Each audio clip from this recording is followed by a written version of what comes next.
semua. Alhamdulillah siang ini kita bisa bertemu kembali meskipun melalui video. Beberapa waktu yang lalu dalam sebuah pengajian itu ada orang yang bertanya kepada saya. Pertanyaannya kurang lebih begini, Pak, apakah orang yang membaca Al-Quran tetapi kelakuannya tidak sesuai dengan Al-Quran, tidakkah mereka itu juga tergolong penista Al-Quran? Nah, itu pertanyaan dia. Atau penista agama. Nah, pertanyaan yang cukup menggoda kan? Nah, di tengah banyak orang pertanyaannya seperti itu. Maka saya mengikuti dia, mengikuti penanya. Oh iya, saya katakan, jadi menistakan Al-Quran itu bisa ada dua lah, gitu ya. Kalau dikembangkan bisa tiga. Satu, penista secara formal, gitu ya. Jadi penista secara formal itu orang yang mencela Al-Quran secara verbal, secara formal, secara lisan, atau melalui kelakuannya. Misalnya orang yang menginjak-injak Al-Quran, menduduki Al-Quran, atau membuang Al-Quran, mencapai mushaf Al-Quran itu saya katakan itu penista secara formal. Kalau saya ikuti pertanyaan Anda, saya katakan maka memang ada penista secara substansial, gitu ya.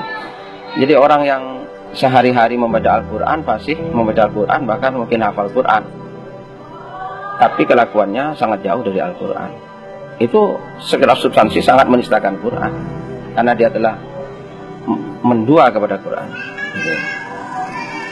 Nah, kalau kita pakai parameter ini, kata saya, maka sebenarnya banyak sekali penista Quran itu. Jadi semakin banyak kita membaca Quran, gitu ya, semakin banyak kita yang secara fisik mendengung-dengungkan, melantun-lantunkan Quran, tapi semakin tidak kerjakan Quran, maka berarti kita sebetulnya semakin menistakan Quran. Maka saya katakan waktu itu, supaya kita ini tidak menistakan Al-Quran, maka sebaiknya nggak usah terlalu banyak membaca Quran, ya. Yang penting mengamalkan Quran.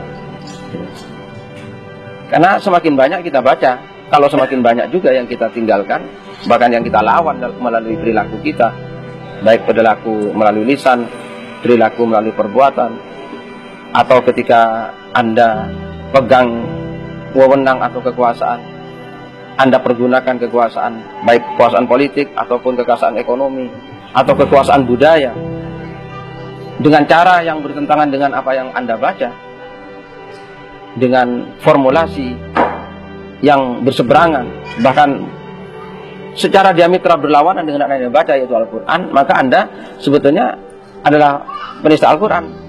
Maka saya katakan waktu itu, supaya tidak termasuk penista Al-Quran, nggak usah banyak-banyak baca Al-Quran kalau tidak bisa mengamalkan. Kalau bisa, bacalah berapa ayat, amalkan. Ketika sudah yakin bisa mengamalkan, baca lagi. Yakin bisa mengamalkan, baca lagi. Sehingga tidak seperti yang sekarang. Sekarang orang yang digalakkan kan memperbanyak bacaan Quran. Bahkan ada gerakan one day one juz. Nah, one day one juz ini bisa jadi jebakan bagi kita, gitu ya. Kenapa? Karena kita bisa sudah berprasangka benar karena sudah membaca satu juz dalam satu hari. Padahal justru kita itu kalau malah dilaknat Quran. Ada hadisnya, kam min qari'il Quran wal Qur'anu yal'anuhu. Banyak orang yang membaca Quran, akan tetapi Al-Quran malah melaknat mereka. Siapa itu? Yaitu orang-orang yang seperti tadi yang saya sebutkan itu. Jadi ajakan untuk memperbanyak baca Quran, satu sisi baik, sisi yang lain jebakan bagi kita, karena kita nanti terjebak kepada yang hadis ini. Oleh karena itu menghadapi bulan Ramadan, biasanya kan ayo perbanyak baca Quran dan seterusnya. Tapi jangan lupa, yang lebih penting adalah mengamalkan Quran. Di Indonesia itu sudah berlangsung sekian lama MTQ, dan itu difasilitasi oleh negara. Ya, negara melalui Kementerian Agama dengan dana yang besar, itu ya. Musabaqah tilawatul Quran namanya. Perlombaan membaca Al-Quran, melantunkan Quran. Tapi ternyata kita belum betul-betul berlomba-lomba bagaimana mengamalkan Quran. Maka kalau pakai parameter tadi, penistaan substansial, kita harus mengakui bahwa setiap kita, termasuk saya, masih sering menistakan Al-Quran. Karena sering hanya membaca dan meninggalkan dalam perilaku saya. Oleh karena itu, supaya kita tidak masuk dalam penista Al-Quran, ayo, bulan Ramadan bukan hanya bulan membaca Quran, tapi bersama-sama mengamalkan Quran.